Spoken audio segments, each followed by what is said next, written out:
మిత్రులారా, నాకన్నా ముందు మాట్లాడినటువంటి మిత్రులు అన్ని విషయాలు మాట్లాడినరు. ఇంకా నేను వాటి జోలికి పోకుండా ఇక్కడ ఉన్నటువంటి ప్రతి బీసీ బిడ్డను ఒక్క విషయం మాత్రం అడగదలుచుకున్నాను. రేపు జరగబోయే యుద్ధంలో మనం పాల్గొందామా? పాల్గొందామన్నోళ్ళు సగం మంది చెయ్యి లేపి నువ్వు వచ్చింది దేనికోసం? జై బీసీ, జై బీసీ. రేపు జరగబోయేటటువంటి బీసీ ఉద్యమంలో, బీసీ యుద్ధంలో మనం ప్రతి ఒక్క బిడ్డ కూడా సైనికుల్లాగా పాల్గొనాలి. చేతులు కింద కూర్చొని జోబులో పెట్టుకుంటే తెలంగాణ రాలే. తెలంగాణ వచ్చిన విధంగానే బీసీ హక్కుల పోరాటం కూడా రేపు రాబోతా ఉంది. కాబట్టి ఈ హక్కుల పోరాటంలో ప్రతి బీసీ బిడ్డ పాల్గొనాలి. మనం మోసం చేస్తుంటే మోసపోదామా? ఎప్పటిదాకా మోసపోదాం? తాతల కాలం నుంచి మోసం జరుగుతా ఉంది. ఇంకా ఎన్ని రోజులు మోసం? కాబట్టి ఇక్కడ ఉన్నటువంటి బీసీ బిడ్డలందరూ విజ్ఞప్తి చేస్తా ఉన్నా, మాననీయ డాక్టర్ అంబేద్కర్ రాజ్యాంగాన్ని రాసిన రోజుననే ఎస్సీ ఎస్టీలకు ఏ రిజర్వేషన్ అయితే ఇచ్చిండో అది బీసీలకు కూడా ఇవ్వాలని చెప్తే ఇదే కాంగ్రెస్ ప్రభుత్వం ఆయనను పక్కకు జరిపించి ఆయనను అంబేద్కర్ ను పక్కకు జరిపినటువంటి సంఘటన మన చరిత్రలో కనబడుతుంది.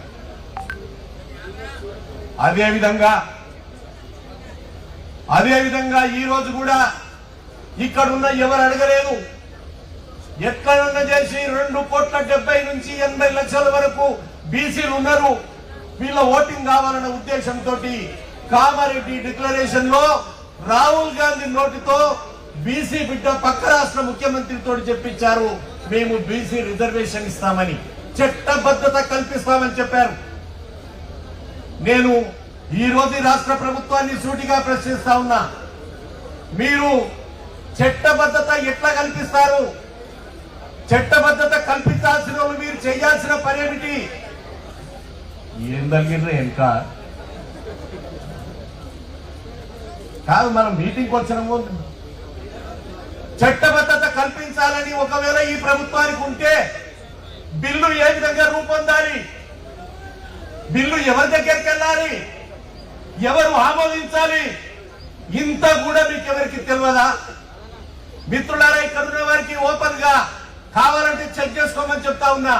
ఆ బిల్లు ఏదైతే 42% తయారు చేసిన బిల్లు ఉందో అది రాష్ట్రపతి గారికి పంపించారు. అది కూడా దేని కింద పంపించారు? 31C అనే సెక్షన్ కింద పంపారు. 31C ఏం చెప్తోంది రాజ్యాంగంలో? నేను ఒక పని చేయబోతున్నా, నాకు రక్షణ కల్పించండి 31C, నేను చేసే జీవాలకు రక్షణ కల్పించాలి, ఎవరు కోర్టు పోకుండా ఆపడానికి నాకు అది పనికొస్తుంది. కాబట్టి 31C కింద పంపారు. ఇక్కడున్న ప్రతి ఒక్క చదువుకున్న యువకుడిని అడుగుతా ఉన్నా, నువ్వు పార్లమెంటుకు పంపాల్సినటువంటి బిల్లు, 9th షెడ్యూల్లో పెట్టమని అడగాల్సినటువంటి బిల్లు రాష్ట్రపతి గారికి 31C కింద పంపించారు, మాకు రక్షణ కల్పించమని. ఇంతకన్నా దారుణం ఇంకొకటి ఉండదు మిత్రులారా.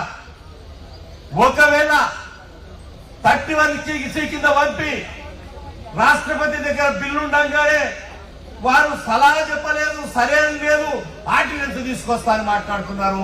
గవర్నర్ గారు ఏ విధంగా ఆర్డినెన్స్ ఇస్తారు? అంతకుముందు ఇదే పని చేసినటువంటి పక్కనున్న రాష్ట్రాలు కోర్టులో కొట్టివేయబడ్డాయి. ఇది మీకు అందరికీ తెలుసు. ఏకంగా లోక్సభలో ప్రతిపక్ష నాయకుడిగా ఉన్నటువంటి రాహుల్ గాంధీ గారికి విషయం తెలియదా? అసలు ఆయన చెప్పిండ్రా? కాబట్టి మిత్రులారా, మనొక్కరినే కాదు, వాళ్ళ నాయకులకు కూడా ఇక్కడ జరిగేది చెప్పకుండా మోసపుచ్చుతున్నారు, నిద్రపుచ్చుతున్నారు. ఇంత ఘోరం ఎక్కడ జరగదు. ఆశ్చర్యం ఏమిటి అనంటే, ఎవడైనా ఒక చట్టం రన్నింగ్ లో ఉన్నప్పుడు, ఒక చట్టం నడుస్తున్నప్పుడు దానికి రక్షణ కావాలని అడుగుతారు. జయలలిత గారు అడిగింది ఏమిటి?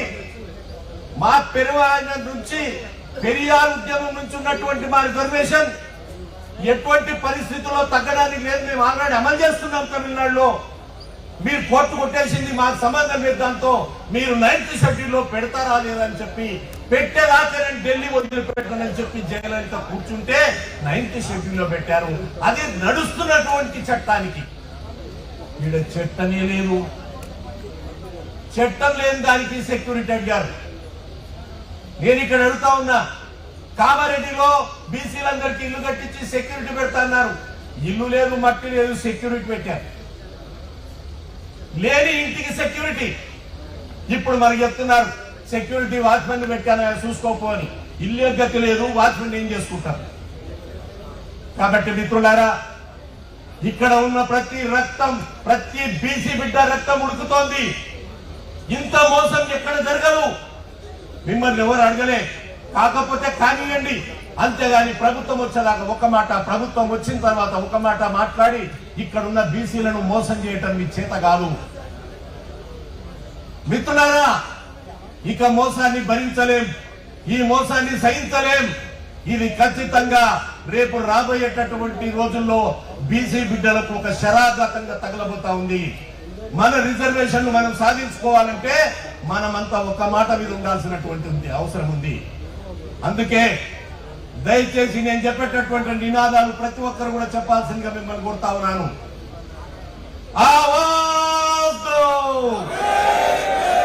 చెప్పే ప్రతి ఒక్కరూ చెయ్యలేకపోతే మీరు ఇక్కడికి వచ్చింది కూడా వేస్తే. आवाज दो, हम सब हमारे मांगे लेके रहेंगे, हमारे मांगे कैसे लेंगे, मिलके लेंगे, कैसे लेंगे, कैसे लड़ेंगे, मिलकर लड़ेंगे, कैसे लड़ेंगे, हमारे मांगे. కాబట్టి మిత్రులారా, మనం ఎప్పుడైతే ఒకటిగా ఉంటామో, ఎప్పుడైతే పిడికిలు బిగిస్తామో మనల్ని ఎవడు ఎదుర్కోలేడు. ప్రతి గ్రామంలో బలమైన కులం మనం. ఎవరి గ్రామం అన్న తీసుకోండి, బీసీ కులాలు అంటే బలమైనటువంటి కాస్ట్ మనది. ఈ బలమైన కులం ఎవరికి భయపడాల్సిన అవసరం లేదు. ఓటు మన చేతిలో ఉంది. కాబట్టి ఇక్కడికి వచ్చినటువంటి మీడియా మిత్రులకు, ఎలక్ట్రానిక్ మిత్రులకు, రిపోర్టర్స్ కి, ఇక్కడ వచ్చినటువంటి ఇంటలెక్చువల్స్ కి, వేదిక మీద ఉన్న పెద్దలకు, మహిళా సోదరిమణులకు, ప్రతి ఒక్కరికి నేను పేరు పేరున బీసీల అభినందన తెలియజేస్తా ఉన్నాను. ఎక్కడ రేపటి నుంచి నేను మిమ్మల్ని కోరేది ఏమిటి అంటే, నిన్నటిదాకా అన్నా నమస్తే అన్నాం, నిన్నటి వరకు అన్నా నమస్తే అన్నాం, రేపటి నుంచి జై బీసీ అనుకుందాం. ఒక్కరికొకరు కనబడంగానే జై బీసీ అనుకుందాం. దాంతో ఈడు నావాడు అనే ఆత్మీయత పెరుగుతుంది. కాబట్టి మిత్రులారా, నాకు ఈ అవకాశం ఇచ్చినటువంటి ఆర్గనైజేషన్ కు, కుమార్ గారికి, వేదిక మీద ఉన్న పెద్దలకు, పల్లెరావు గారికి, ప్రతి ఒక్కరికి, ఇక్కడ ఉన్న వారికి పేరు పేరున అభినందన తెలియజేస్తూ, నా అక్కడక్కడ పొరపాటు ఉంటే క్షమించాలి. ఏజ్ అయిపోయింది కాబట్టి కాస్త అటు ఇటుగా తడబడుతూ మాట్లాడాం. జై తెలంగాణ, జై తెలంగాణ.